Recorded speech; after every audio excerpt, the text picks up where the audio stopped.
கோவில்களுக்கு ஏன் முக்கியத்துவம் கொடுக்கப்பட்டது? மக்களுக்கும் மன்னர்களுக்கும் கோவில்களுக்கும் அப்படி என்ன ஒரு பந்தம் இருக்கு? வாங்க தெரிஞ்சுக்கலாம். அந்த காலத்தில் நாடெங்கும் கோவில்கள் கட்டப்பட்டது. குறிப்பாக நம்ம தமிழ்நாட்டுலன்னு பாத்தீங்கன்னா சோழர்கள், பாண்டியர்கள், பல்லவர்கள், ஏன் விஜயநகர பேரரசர்கள் என பல மன்னர்களும் கோவில்களை கட்டுவதிலும் அதை பாதுகாப்பா பராமரிப்பதிலும் பெரும் கவனம் செலுத்தி வந்திருப்பதை நாம் கல்வெட்டுகளின் மூலமாக அது மட்டுமல்ல வரலாறுகளின் மூலமாகவும் நமக்கு தெரியப்படுத்துது. முதல்ல கோவில்களை சுண்ணாம்பை கொண்டுதான் கட்டப்பட்டு இருக்கு. அதுக்கப்புறமா கருங்கற்களை கொண்டு கற்றளி வகை கோவில்களாக அதை மாத்தி இருக்கிறாங்க. முன்னாடி அதாவது நடந்தது பல்லவர் கால கோவிலாக இருக்கும்போது, பல்லவர் காலத்துல பாத்தீங்கன்னா பாறைகள் எல்லாம் குடைஞ்சு அதுல இருந்துதான் உருவாக்கியிருக்காங்க. நிறைய சிலைகளையும் உருவாக்கியிருக்காங்க, கோவில்களையும் உருவாக்கியிருக்காங்க. நம்மள அனைவரையும் அது பிரமிக்க வைத்திருக்குது. அது மட்டும் இல்ல, தற்காலம் வரையிலும் நிலைத்து நிற்குது. கோவில்கள் கட்டப்பட்ட நாள் முதல் இன்று வரை கோவில்களில் பலருக்கும் வாழ்வாதாரமாக இருந்துதான் வருது. சிற்பிகள், ஓவியர்கள், பூஜை செய்யும் அர்ச்சகர்கள், பூமாலை தொடுப்பவர்கள், அது மட்டும் இல்லைங்க, வாத்தியம் இசைக்கும் கலைஞர்கள், பிரசாதங்களை செய்யும் எண்ணெய், அரிசி முதலிய பொருட்களை விற்பனை செய்பவர்கள், கோவில் பணியாளர்கள் என பலருக்கும் கோவில்கள் ஒரு வாழ்வாதாரமாக தான் இருந்து வருது.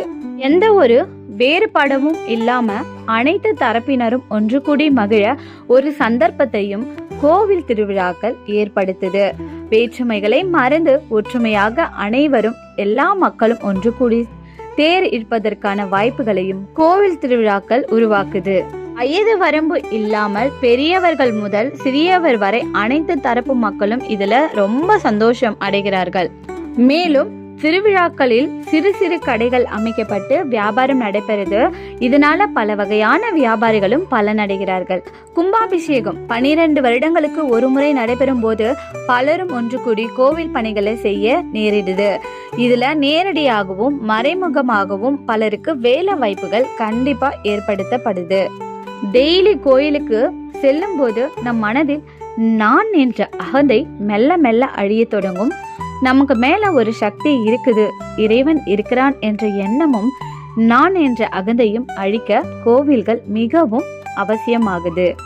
மேலும் தூய்மையாக பராமரிக்கப்படும் கோவில் வளாகத்தினுள் நுழையும் போது நம் மனதில் ஒரு அமைதி ஏற்படுவதை நாம உணரப்படுறோம். இது மட்டும் இல்லைங்க, நம்ம வாழ்க்கையில முக்கியமான விஷயங்க.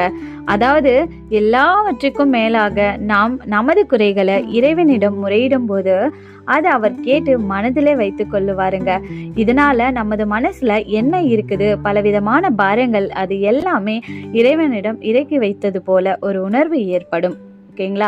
நமக்கு தெரிந்தவர்கள் அல்லது சொந்தக்காரர்கள் நமது குறைகளை அல்லது நமது பிரச்சனைகளை தெரிவித்தால் அவர்கள் மூலமாக பலருக்கு தெரிய வருமே தவிர, சாதாரண பிரச்சனை கூட அது பெருசா ஆக்குவாங்க, அது உருவாக்குவாங்க. ஆனா அமைதியே வடிவான இறைவனிடம் நமது குறைகளை முறையிடும் போது அவர் அதை எவரிடமும் சொல்ல மாட்டார். அதனாலதான் நமது மனபாரமும் இறங்கும். அது மட்டும் இல்லைங்க, பிரச்சனைகளும் இறையருளால் எளிதில் அகன்றுவிடும்.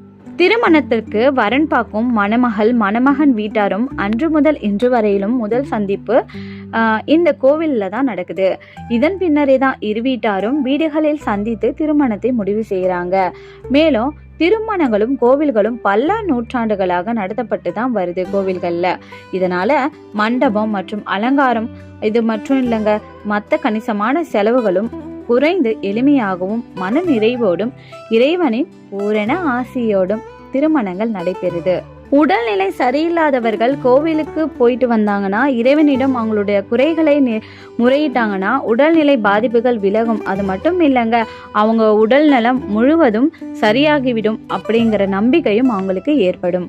இன்னுமே நம்மளுடைய கோவில்களில் இசை, நாட்டியம் முதலான பலவிதமான கலைகள் இன்னமும் நடத்தப்பட்டு தான் வருது.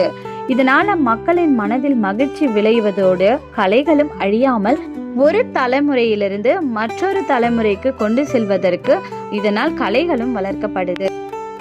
அது மட்டும் இல்லைங்க, உணவு பஞ்சம் ஏற்படும் போது அந்த மாதிரியான சமயங்களில் மக்களுக்கு உதவுவதற்காக கோவில்களில் தானிய கிடங்குகளையும் ஏற்படுத்தி தான் பயன்படுத்தி இருக்கிறார்கள்.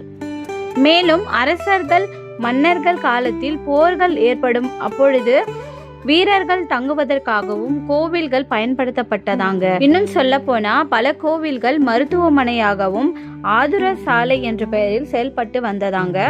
இதுக்கு ஒரு எடுத்துக்காட்டு செங்கல்பட்டுல இருக்குதுங்க. செங்கல்பட்டு மாவட்டத்துல திருமுக்கூடல் என்ற ஊர்ல அமைந்திருக்குது அப்பன் பிரசன்ன வெங்கடேச பெருமாள் அவருடைய ஆலயத்துல இது மாதிரி நடந்திருக்கக்கூடிய கல்வெட்டுகள் எல்லாமே இப்போவும் நம்மளால பார்க்க முடியும். சோழர்களுடைய ஆட்சியில் அவர்களுடைய கல்வெட்டுகள் அவர்களுடைய ஆதர சாலை எல்லாம் நடந்திருக்கு அப்படிங்கிறதுக்கான சாட்சியாகவும் நம்ம இப்போ போனாலுமே அதெல்லாம் பார்க்கலாங்க. ஸோ இந்த பதிவு உங்களுக்கு பிடிச்சிருக்கும்னு நினைக்கிறேன். இந்த வீடியோ உங்களுக்கு பிடிச்சிருந்ததுன்னா லைக் பண்ணுங்க, ஷேர் பண்ணுங்க, முக்கியமாக சப்ஸ்கிரைப் பண்ணுங்க. இறைவனுக்கும் பிரபஞ்சத்திற்கும் நன்றி.